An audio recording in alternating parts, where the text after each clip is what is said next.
it can be financially and emotionally challenging to have a young family in grad school. It's not impossible. I think it takes some planning and it takes some organization and it takes some dedication. But I think that I probably just didn't set myself up for that early on enough in grad school to really make that work. Welcome to the Personal Finance for PhD's podcast, a higher education in personal finance. I'm your host, Emily Roberts. This is Season 3, Episode 6, and today my guest is Dr. Scott Kennedy, a bioengineering PhD who now works at a startup in a data science position. Scott describes himself as naive about finances when he started as a grad student, but the subject took on a whole new importance when, during the course of his PhD, he got married and had 2 children. Though he had fallen in love with neuroscience, he decided against pursuing a postdoc and a faculty position because of that path's financial challenges, and instead took an industry position. At the end of the interview, Scott relays the excellent financial advice he would have given himself as an entering grad student. Without further ado, here's my interview with Dr. Scott Kennedy. I have joining me on the podcast today, Dr. Scott Kennedy, and I'm really delighted that he's here to tell his story. And the reason that I asked Scott to come on the podcast is the first communication that I had with him was when he was actually emailing some staff members at the graduate school that he graduated from with his PhD, and he was recommending me as a speaker. So I give seminars and webinars for graduate schools. So anyway, he had been reading my blog and was recommending me, and he said this one sentence in this email that I wanted to follow up on, which was, now that I've graduated and can see how my personal finances in grad school affected the trajectory of my career, I think it would be a great idea to have a workshop about personal finance for PhD students. And so I wanted to I wanted to ask him more about that, how his personal finances from grad school affected the trajectory of his career. Because I know it's been true for me and for my husband, but I wanted to hear some other stories about that as well. So that's kind of the loose prompt for what we're talking about today. So Scott, thank you so much for joining us here. And will you please tell us a little bit more about yourself? Yeah, Emily, thanks for having me. It's great to be able to participate in this forum and really contribute. And I think the work that you've been doing in this space is fantastic. So I guess my kind of academic background begins as an undergrad, mechanical engineering. I was interested in kind of the biomechanics of the body. And so what I kind of learned was that the brain has a huge impact about how the musculoskeletal system works.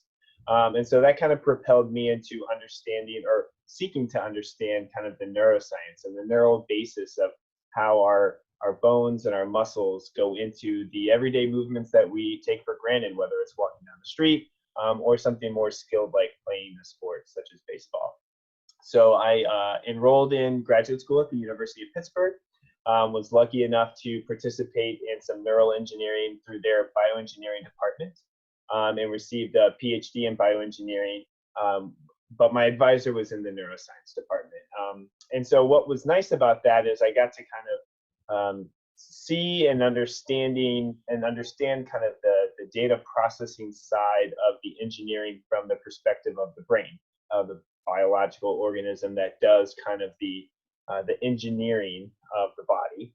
And so that was a nice kind of balance between biology and engineering. And then kind of as I was nearing the end of grad school, I was trying to figure out, what to do, stay in academia, get a job. There was a number of different pressures on me, or maybe should I say motivations and incentives from a family perspective, as we'll get into a little bit later about different types of jobs that might be an option, but ultimately kind of started exploring outside of academia. And there wasn't much options for some strictly neuroscience jobs there. And so started really looking at more of the tools that I was using in neuroscience, some of the data science and computational and programming schools that we use to kind of analyze the electrical signals of the brain, and really kind of dig deep into the insights that the brain data can share with us about how people and animals kind of move through space. And so ultimately I took a job in a data science position working for a startup company in St. Louis. as a machine learning engineer, and I've been there for about 1 year now, working kind of in the Internet of Things space, doing machine learning, data science, big data, kind of all those big buzzwords that you might have heard about, but really enjoying kind of the transition out of academia and into kind of a startup culture and a startup position. And yeah, it's not quite the same as neuroscience, but still very engaging and enjoyable on a day-to-day basis. Yeah, I've actually seen this a number of times with people who have moved from PhDs into the private sector. Maybe they want to continue their research, or maybe they're okay with moving away from it. But a lot of people end up moving away from their specific research area, but using those skills, those transferable skills that they develop. So it sounds like you're pretty happy with it. So I'm glad to hear that. Yeah, absolutely. And they kind of, the different workshops I went to touched on that. As you go through your PhD process, work on those skills, work on trying to understand how those skills could transfer into other fields, because they are definitely there. But you have to think about it. You have to be a little bit creative about it, because kind of, at least in my experience, graduate school funneled people towards more kind of postdoc tenure-track positions. And there were opportunities to learn about other things, but you kind of had to look out for them yourself. Yeah, absolutely. And tell us about your family now. Yeah, absolutely. So while I was in grad school, I got married. So that was in 2013, year 3 of grad school. And then when we got married, we kind of decided early on that, we didn't want to have to wait to the end of grad school. I think the common mantra is, oh, maybe it's okay to get married in grad school, but we're going to wait to have kids until we graduate. And that just really wasn't something that we wanted to wait around for. So we decided we were going to start trying to have a family. We had our first child, Isla, she was a girl, in December of 2014. And then we had our second child, Charlotte, summer of 2017. So 2 girls. And I was in grad school from 2010 to 2018. So all of that happened kind of while I was in grad school. Charlotte, the second one, was born kind of shortly towards the end of grad school. So it was kind of a whirlwind. I have to say my advisor was supportive, but not overly enthusiastic, as you might expect, because I couldn't necessarily dedicate the same amount of time as other grad students, but at the same time, I had more motivation to graduate and get my work done. So I think there's kind of a give and take there as well. And I also had great kind of examples within the lab. So there was a number of older grad students and postdocs that had families, and even had kids when I was starting out. So I could see that it was a possibility that maybe it took a little bit more work and a little bit more organization. But obviously, the joys of having a family, and in my field, because I studied the brain and I studied motor control, watching my kids develop and grow during those stages of learning to walk, learning to reach. It was just an absolutely fascinating, enriching experience to go through that at the same time. Yeah, it's lovely to hear that your research enhanced your understanding of your family life, or your experience of your family life. So let's sort of, actually, I want to ask one more question before we get started. What does your wife do? Does she work right now? And what was she doing maybe during that time that you were in graduate school? Yeah, when we first met, she was finishing up her physical therapy degree in Pittsburgh as well. So she started working as a pediatric physical therapist before we got married, so while we were still dating. And so that definitely kind of helped us from a financial supportive standpoint. But a pediatric physical therapist don't make a ton of money. So it was still kind of like, when it was just the 2 of us, it was very comfortable. And then, once we started thinking about the family and having kids, there was a shift that I don't think my wife kind of really anticipated, about wanting to spend more time at home. And it wasn't exactly clear to her whether she wanted to work full time or be at home. And to be frank, on a graduate student stipend, it wasn't really an option for her to be at home full time. So we had to kind of do the dance of part-time work for her, and to see what that looks like. And we tried to be flexible as much as we could. And thankfully for her career, she could be flexible working part-time.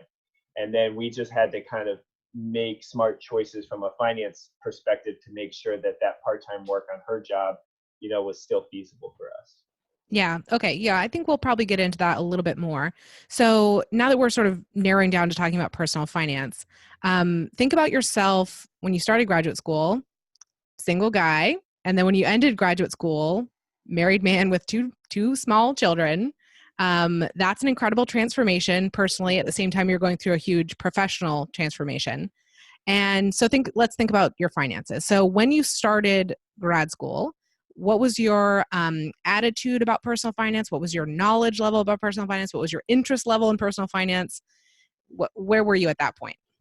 Yeah, I was fairly naive, but with an interest. So growing up, my family didn't talk about personal finance all that much. But my grandfather was an accountant, and my mom was very numbers oriented, and I'm an engineer. So at some point, I started developing a spreadsheet and tracking my own saving or tracking my own spending towards the end of my undergraduate. So as I entered graduate school, I kind of had the idea of tracking, having a budget, but I didn't have any goals. I think that was kind of one of the main things that was lacking at that point. I had no clue about any retirement options for grad students, and they certainly weren't kind of publicizing anything in my program about it. And I had some savings from before that I kind of was, just tucked away into a savings account.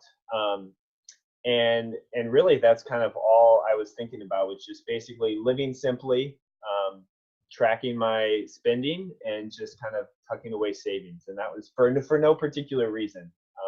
And that was kind of the initial approach. Yeah, I really identify with that because I think I was at a similar point when I finished undergrad and started my post-bac and then ultimately grad school, that I sort of knew budgeting was a good idea. I could do that with a spreadsheet, I guess. Simple living, as you said, was a major, major thing that I did at that time. And an interest, but not a lot of skills and not a lot of knowledge. And it all had to grow from there. Mm-hmm. Similarly, my family, I mean, I implicitly learned about money from them, but it was not a topic of discussion. Right. So yeah, I think I had a similar starting point to you. But I also at that time felt very like I wanted to do the right thing with my money. Like I had this small salary and I wanted to do it right. I didn't want to mess anything up. Did you have that sense as well of maybe a sense of responsibility? Looking back on it, I'm surprised at my utter naivete. I have a very striking memory of sitting with a friend in grad school about, I think it was not quite 2 years into my program, and he was the first person that told me about a Roth IRA, and he couldn't believe that I hadn't set anything up at all yet. And that was the point where I kind of realized there is just a lot of this stuff that I don't know about. I think generally I had good habits, but I was kind of like living in this naive bubble. And that conversation kind of opened my eyes to being like, there are things, good practices that I really need to be taking advantage on. And, I had always told myself, oh, I'm not going to invest anything. Investing is for people, that make a decent salary. I'll wait to do any investing until I graduate. And then you start thinking about, well, if you wait to do anything until you graduate graduate school, you're throwing away many years of compounding interest. And so that was when I kind of started doing just retirement savings through a Roth IRA for that. I have to jump in and say, Sorry, go ahead. I want to jump in and say that I think your friend who was shocked that you didn't have an IRA set up already had pretty high expectations, obviously, for himself or herself. And I'm not surprised that you hadn't had that set up before, but it's great that someone thought to kind of spread the message to you, right? Yeah, and he was a fellow grad student, and I think he just grew up with a family that talked about money more. He had his set up even when he was in high school. Basically, he was already contributing to it. That's pro level. Yeah. Yeah. So then tell me more about the transformation process that ultimately, to get you to the end of graduate school when you realized that, personal finance was a really important topic, and that you, looking back on it, see how it affected your career. You had this one conversation with a friend. What else did you start putting in place or doing, and how did this transformation occur? Yeah, absolutely. So I started saving for retirement. The next big purchase was the engagement ring. So that, was something that not every grad student can figure out how to work into the budget. And luckily, I had some savings before, so that happened. And then the wedding comes around, and that's another big expensive thing. So one thing after another, kind of that savings, that safety blanket that I had for a long time started getting whittled away. And that was when kind of I felt like I needed to get more serious about the budgeting aspect of it. But now I'm in a partnership relationship here. So me and my wife have to work on that together and have to really kind of figure out what's the right approach for both of us. And so, my engineering mind works one way and her mind works in slightly different ways. So we're trying to find the balance here. And meanwhile, we're also, as I mentioned, like looking into starting the family and then figuring out how to work part-time. And so at each of those stages, there was a lot going on in terms of trying to find the right balance. And I think for me, that's kind of what the personal finance is a balance between living your life, having goals you're working towards, and also having some security. And so when we needed to find childcare, that was another big factor, is a huge cost, which childcare was pretty much about the same as what we were spending in rent in Pittsburgh. And so that was another time where, we're sitting there trying to figure out, how to make sure we're eating at home as much as we can, and optimizing kind of the work and home balance that Lisa had as she was trying to work part-time. So it sounds like from, let's say, before you guys were married, when you had these two separate full-time incomes, yours-ish, full-time-ish. Yes. Yeah, right. It sounds like your income actually decreased over the next few years because your wife started working part-time instead of full-time. Right. And your expenses also increased. And I mean, I view and usually talk about housing as almost always the number one top expense in a grad student budget. But I can easily see how childcare would rival that. So like for the listeners, like think about your housing expense and then just doubling that. Just double it for these other, you can really see how that's another huge rock sitting in the middle of your spending that has to be accounted for. So you just mentioned like one frugal strategy of, eating at home more. What else did you put in place to make these numbers work? And I know you said you modulated how much your wife was going to be working. How did you get your spending down, even while your spending was increasing in some areas, so that she didn't have to work full time? Yeah, and it was kind of simple things. I don't know if I could really point to one particular thing. And to be honest, I have to be fair that we leaned on our family a lot. So we were fortunate enough to have family that was willing to support us. And so our vacations were often to go home and visit family, and they would help us with that travel. And then when we were, at home, when we kind of hung out with friends, we did so kind of at each other's houses. What Lisa and I like to do for fun is go outside and go hiking or rock climbing, or things that we could kind of drive somewhere and have kind of our fun and entertainment at a relatively low cost. So it wasn't really anything drastic, but it is nice where kind of the little simple things can kind of add up over the time, and I guess add up in the way of savings over time to really help with that. I've noticed also for my own spending, now that I have children in comparison to when I didn't, I don't spend really any money on entertainment. I mean, the children are a lot of work and they're really fun. So we don't really need to seek out the kinds of entertainment that we used to, even though that was lovely for that time in our life. Now with little kids, it's more challenging, and we just love spending time together. It's another aspect of simple living, like you were talking about before, is just having wonderful quality family time and not necessarily going out and spending money like we were in the past. Right. I think that's exactly right. When Lisa and I first got married, we lived down the street from an awesome restaurant, and we both are big food people, and we would, just go there and eat probably more than we should, but it was a nice thing. And then once we had kids, you just don't go out to eat that much. You have to figure out childcare for the kids if you want to go out. or if you take them, you have to deal with the behavior and all that stuff. And so, there are simple things like that where you're just not going out to eat as much, you're not spending nearly as much money at the bars or anything like that. And for us, instead of buying a gym membership, you just put on a pair of sneakers and you go running outside or something like that.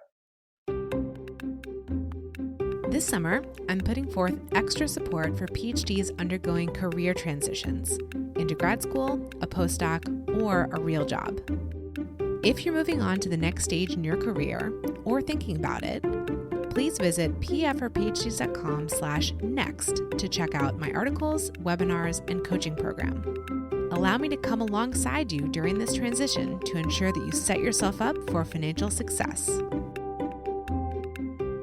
So I want to get back to this prompt that I mentioned of how what you did with your finances in graduate school has actually affected your career, and also the changes that happen within your family, how those have affected how you've thought about your career post PhD. Can you tell me more about what you meant by that? Like, how has that affected things? Yeah, so kind of about 2 years before I graduated is when I really started doing a lot of kind of soul searching to understand a little bit about what I wanted to do afterwards. Because when I started grad school, I was very much kind of in the engineering mindset of wanting to kind of get into prosthetics and neuroprosthetics and work in kind of a hospital rehabilitation setting, but a professional setting. And then I fell in love with science in a way that I just never did as an engineering undergrad. And really fell in love with the brain and just could see myself just doing academic research and being a professor and just going down that route completely. And that's what I was pretty convinced I was going to try to do there for kind of the middle years. But kind of the older grad student mentor of mine who, I mentioned earlier, he had kids while he was also in grad school. He graduated and got a postdoc in town and just had just the hardest time trying to make ends meet with his, he had a third kid while he was a postdoc, and then trying to find faculty jobs. And I saw that struggle. And then we had a research faculty member that was part of our lab as well. And he had a family and he had a hard time getting faculty jobs. And I just saw kind of the struggle and the uncertainty. There were stories within the university about professors, tenure-track professors, that basically were so stressed out that they had kids but had divorces, and ultimately they got tenure, but their home life obviously went through a transition during that point. And so all of that kind of led me to just the understanding that it can be financially and emotionally challenging to have a young family in grad school. It's not impossible. I think it takes some planning and it takes some organization and it takes some dedication. But I think that I probably just didn't set myself up for that early on enough in grad school to really make that work. An 8-year PhD, and probably kind of starting a little bit behind the 8 ball and getting all the personal finance stuff in order that would have been necessary to support that family through a postdoc just kind of wasn't there. And so at that point, I really kind of had to come to terms that I didn't think the academic route was going to be good. I think a postdoc would have been fun, but that a faculty position would have been too uncertain. And that if I did the math, even if everything worked out, my kids would have been in high school by the time that I would have gotten tenure. And so that was just kind of difficult for me to work through from just a family perspective. And that's when I started really looking at jobs outside of academia. Yeah, I want to pull out something that you said there, which I thought was really interesting, because when I was going through my PhD training and I was considering, I never really heavily considered that I wanted a career in academia. I wanted to be in research still, at least at first. But I saw, like you did, what a difficult career path that was, for some of the reasons that you touched on. But I did not identify finances as a particular strain or challenge in academic life at that time. Mm-hmm. Now that I have more of what I would consider my peers who have moved into those kinds of positions and are at that stage of life, and I have a family, I know more people with families, I can definitely see how that would be a financial challenge. even with a dual income, household, because faculty positions, depending on where you go, they don't necessarily pay that well. Right. And you may end up in a high cost of living city. Again, not on, I had a previous episode that was really interesting with a faculty member whose name is Amanda in season 1, who, when she was looking at faculty positions, realized that they didn't vary that much across the board in salary. It didn't matter really if you're going to a high cost of living, low cost of living city, they were more or less the same. And so you could end up in a place, double down on the financial challenge, basically, if you end up in an expensive place. So yeah, I just think that's really interesting, and that you had, a good deal of insight to be able to identify that as a challenge had you gone down that particular career path. And it sounds like you observing this older mentor of yours was really instrumental in that. So I just, good on you, good on him for being sort of open around that, around those challenges. And yeah, so it led you to the path that you're on now, which again, it sounds like you're pretty happy with. Yeah, absolutely. I think I was really nervous to contemplate what it would look like outside of academia. But I landed in a great spot that really feels like a postdoc position in terms of the freedom and flexibility of what I get to do and what I get to work on. I still feel like I can kind of pursue interesting problems and have a good deal of autonomy. And I get to kind of work with the leadership and have a say in the direction of the work in a way that I didn't necessarily get to have in grad school. So from that perspective, it feels great. But moving to St. Louis was a move closer to my family. So my parents are in town, so we had help there from a family perspective. The cost of living of St. Louis is reasonable, and then of course I have a decent salary, much better than I would have gotten as a postdoc for sure. Yeah. So as we're kind of wrapping up the conversation, we talked about you when you entered graduate school as a single guy, and you exited as a completely different person, basically, or at least in a completely different personal situation.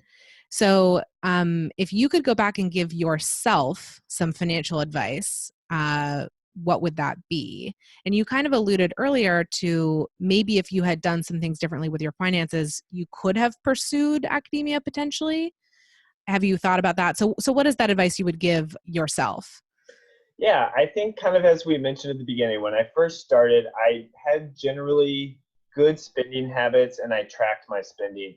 I think what I would have done differently is had specific goals in mind. So I learned about the idea of an emergency fund kind of after we got married and started really looking close about finances. I think that would have been a good thing to build up. And I think kind of building up some savings in preparation for housing. I think in grad school, it is easy to kind of rent the whole time. And in a lot of cases, I think it's the right move. But there's also an opportunity to kind of build some equity and some assets in that way. If you're reasonably confident you'll be in a place for a while. And I think that could have changed just kind of some of the spending habits that we had in terms of housing costs, because that's really kind of the big one from a childcare perspective. There are other things that I didn't have as much control over in terms of being near family or having friends to help with the childcare options. I think would have been great. Trying to think ahead to childcare options, if at all possible, I think would have really been a game changer for us.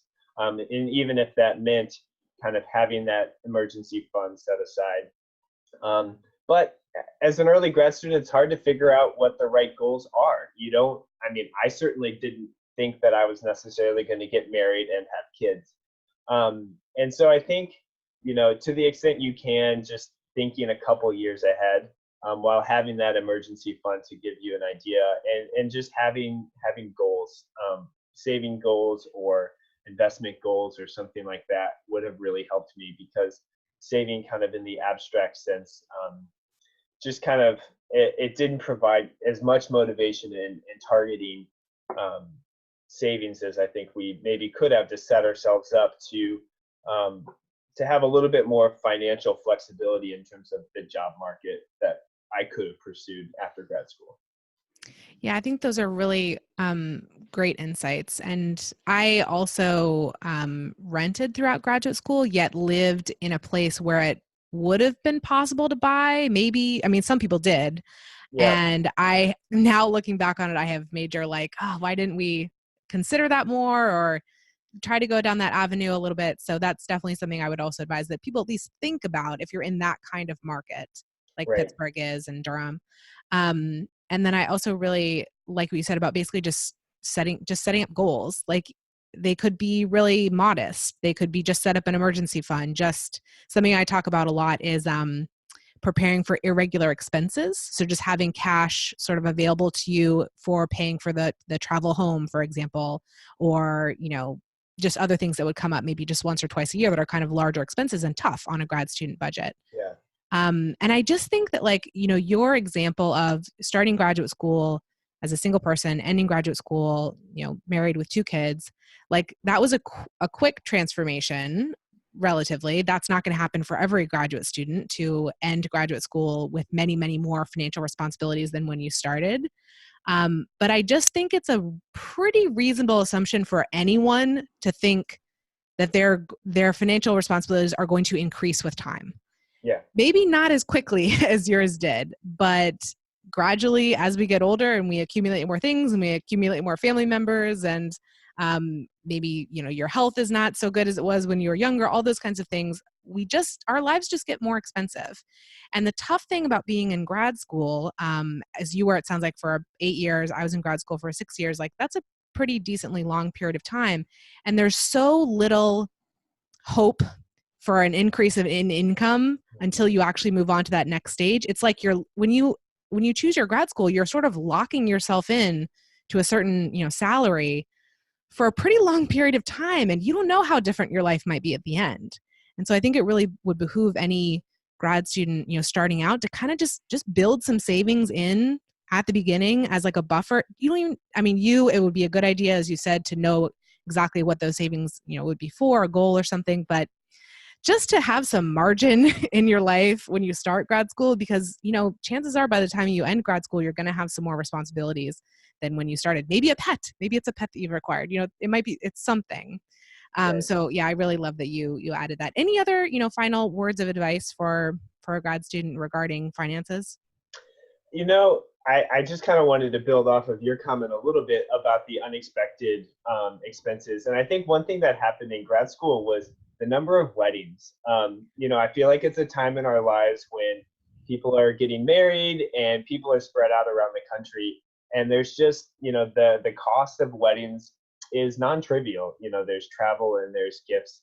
And to have just that buffer and that savings to be able to go and spend that time, I have to admit there are a few regrets that I had where we weren't able to kind of make some of those trips because of choices that we had made where we could have been spending a little bit better. So I think, as I mentioned, if I had any parting pieces of advice, is trying to find that balance for living now and in the moment, but also having that little bit of savings, that buffer, that cushion that allows you to go to your friend's wedding, to go to the bachelor party, to make it back, God forbid, if there was a funeral or something where you really needed to see your family, that kind of travel, or, to take advantage of something closer into town if there was, just a good housing opportunity or something like that. So I think that those kind of buffers and those cushions can really kind of help you take advantage of opportunities as they come up. Yeah, that's very, very well put. And I totally agree. It was a heavy wedding season that we went through that caused us to find a solution to the problem of irregular expenses in our Okay. life. So I totally agree with you that I had, a few years that were pretty financially challenging. And one of my major regrets from graduate school is a wedding that I did not attend because I financially could not afford to do it. Yeah. Yeah, so totally with you on that. I'm so glad you brought that up. People in your early 20s, look forward to heavy wedding seasons in the next few years. Sure. Well, Scott, thank you so much for joining me today. I really enjoyed this conversation, and I hope the listeners have gotten a lot out of it. Yeah, thanks for asking me to be here, Emily. I really appreciate, what you're putting out in this space. I think it's a great service, and I know I really benefited from it while I was the short period that we overlapped while I was in grad school, and I can only imagine how helpful it is for everyone else out there. Oh, thank you so much. Listeners, I'm so glad you joined us for today's episode. pfforphds.com/podcast is the hub for the Personal Finance for PhD's podcast. There, you can find links to all the episode show notes, a form to volunteer to be interviewed, a survey, and a way to join the mailing list. I'd love for you to check it out and get more involved. See you in the next episode. The music is Stages of Awakening by Poddington Bear from the Free Music Archive and is shared under CC by NC. Podcast editing and show notes creation by Jewel Lips.